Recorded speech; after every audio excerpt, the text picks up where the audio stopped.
Vu que les parents, ils connaissent que Facebook et Twitter, et ils y comprennent rien, bah nous on va sur Twitter, comme ça on poste des choses. Et eux, ils restent sur Facebook à regarder les pauvres statuts qu'on met, alors qu'ils ne savent pas un centième de ce qu'on fait vraiment et de ce qu'on poste. Je suis sur Facebook, Snapchat, Twitter, Facebook. Facebook, Instagram.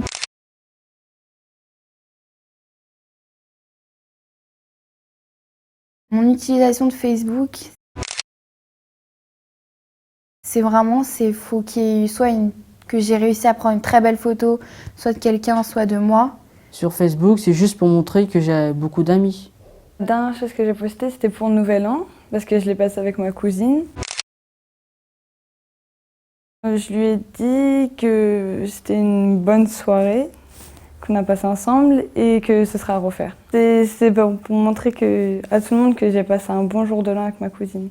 Avec Facebook, on doit quand même garder une image saine de nous et de notre famille. Sur Facebook, il y a ma mère et ma grand-mère et ça change totalement la donne parce que je dois vraiment serrer la vis avec les posts que je mets. Dans le sens où ma grand-mère ne sait pas que je fume, ne sait pas que je sors, ne sait pas que j'ai arrêté de pratiquer certaines activités extrascolaires. Facebook est devenu aujourd'hui pour les adolescents un cadre très exigeant. C'est-à-dire que c'est un espace sur lequel ils se retrouvent toujours, mais où il s'agit d'être performant dans l'image qu'on va décider d'exposer. Où il s'agit de recueillir un certain nombre de likes qui sont le signe de l'approbation par les pairs. Et c'est le territoire de la belle image de soi qui doit plaire au plus grand nombre. Quand j'ai beaucoup de likes, du coup, ça me fait plaisir parce que ça montre que les gens ils s'intéressent un peu à mes photos et qu'ils voient qu'ils s'intéressent à moi. Des fois, quand ils regardent comme ça, hop, ils cliquent sur like comme ça et ouais, on est content souvent. Ouais, puis ça fait un petit truc en plus pour se la péter des fois, ou voilà, des trucs comme ça. Le fait d'avoir beaucoup de likes sur Facebook, pour moi, a quand même un lien direct avec le fait d'être connu, d'être populaire, entre guillemets, dans un lycée. Enfin, moi, j'ai des exemples tout concrets, des filles magnifiques au lycée qui ont 1000 likes, enfin, des choses comme ça, qui ont plein d'abonnés sur Facebook aussi, parce qu'on peut s'abonner maintenant. Et on voit des personnes sur Facebook qui ont 2 likes, que personne remarque, que personne connaît, quoi. Les adolescents se détournent de Facebook, alors non pas qu'ils se déconnectent définitivement, puisqu'ils continuent d'y mettre des photos de profil, mais en revanche, ils y passent moins de temps, mais ils utilisent aussi d'autres réseaux sociaux qui correspondent à d'autres aspirations ou d'autres types d'expériences.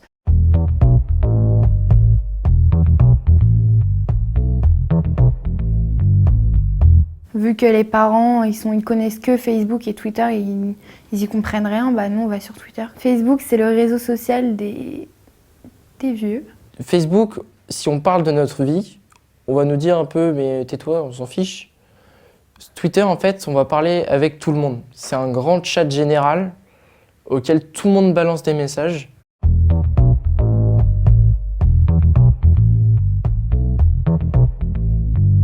Sur Instagram, c'est des photos de moi que ni mes parents ni ma famille peuvent voir, quoi. C'est vraiment que ceux que j'ai choisis qui peuvent voir mes photos.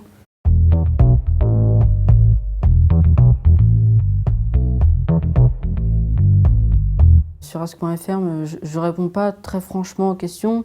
Je les détourne un peu pour que ça soit un peu drôle. Ask.fm, c'est un réseau social dont les adultes ont rarement entendu parler, qui est investi uniquement par les adolescents, dans lequel on a une page avec son nom et sa photo. Sur cette page, on se propose de répondre à des questions anonymes. J'ai une relation avec une fille d'ailleurs qui s'est finie à cause de Ask.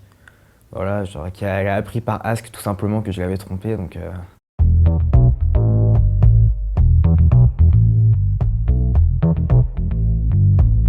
Je suis sur Snapchat, souvent, quasiment tous les jours. Snapchat, c'est une application mobile qui permet d'envoyer des photos, mais des photos très particulières puisqu'elles s'autodétruisent en une durée programmée de 1 à 10 secondes. Donc on n'a pas de traces, on ne peut pas garder de traces de cette photographie, ni pour le destinataire, ni pour l'expéditeur. C'est du n'importe quoi ce truc, c'est prendre des photos de soi n'importe où, n'importe quand, en train de faire n'importe quoi, envoyer à tes potes, mais c'est génial. Facebook, c'est plus... Enfin, ça dépend, mais Facebook, c'est plus la Charlotte sérieuse, qui fait pas trop de bêtises, qui poste des photos d'elle, mais il n'y a pas pas en train de faire la fête ou de faire des photos bizarres, alors que sur Snapchat, ah non, Snapchat, c'est des photos que je pourrais jamais montrer à mes parents. Sur Facebook, ouais, je me mets plutôt en valeur, je mets des photos jolies, des fois des petites retouches, genre en noir et blanc, des trucs comme ça pour que ça fasse un peu... Voilà, un peu classe. Et sur Snapchat, je mets plus des photos avec des grimaces ou pour rigoler, voilà. C'est l'instantanéité du Snapchat qui me plaît beaucoup. Savoir à l'instant ce que fait l'autre, qu'il soit aux toilettes, qu'il soit sur le canapé, qu'il soit dans son lit, c'est super. Avec les réseaux sociaux, la vie des adolescents est publique par défaut. C'est-à-dire que tout est public ou peut le devenir très facilement. Et alors, ce sera plutôt donc le territoire privé qu'il faudra délimiter. Et on voit ça, c'est un mouvement donc très, très paradoxal puisque c'est à l'intérieur, au sein de ce qu'on va donner à voir, qu'on va garder des choses pour soi ou pour quelques-uns et qu'on va délimiter un territoire réservé. Je publie des choses qui ne me dévoilent pas. Mettre des tweets de ce qu'on fait et mettre des photos et tout, pour moi, c'est pas étaler sa vie privée, c'est juste dire ce qu'on fait. C'est pas privé. Je veux dire, si c'était des photos dénudées ou des tweets vraiment super bizarres, là, je pourrais dire ouais, il y a un problème. Mais si c'est juste j'ai été au resto ou ce soir je vais en boîte, pour moi, c'est pas réellement une vie privée, c'est juste notre vie normale, quoi.